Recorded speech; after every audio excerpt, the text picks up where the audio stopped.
Hey, welcome to another video.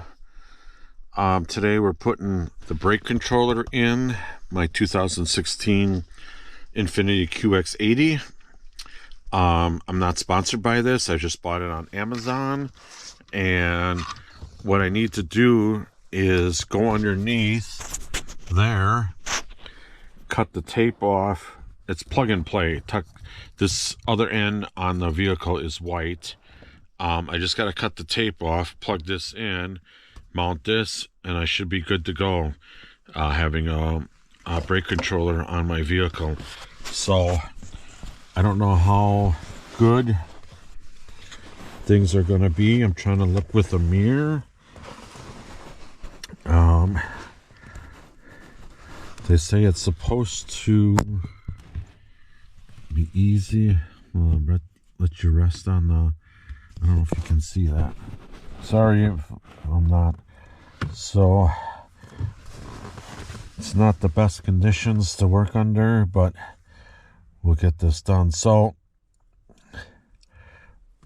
it's like right here. I gotta cut that tape. And how I do that.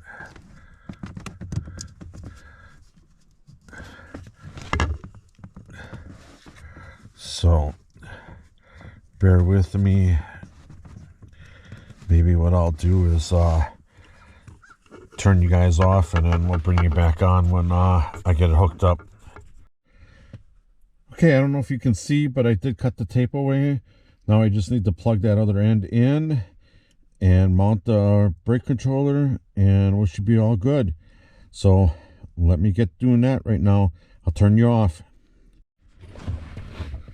All right, I have it all plugged in. Took a little bit, but you know, you don't want to rush through anything. So it's snapped in. Now I have to put the controller mounted here, and we'll be good to go. So stay tuned. All right, it's all hooked up. Easy plug and play. Push this button when you want to help stop your RV, and yeah, it's pretty easy, pretty simple. Just gotta, when you look for your vehicle, and this will be all the same. It's just that your plug and play, if you have it, otherwise you have to hardwire it in. So yeah, really nice. And that should do it for this video. Appreciate everybody watching. Keep subscribed if you haven't already, and I thank all the ones that have subscribed. We'll have some more videos coming out real soon. Thanks for watching.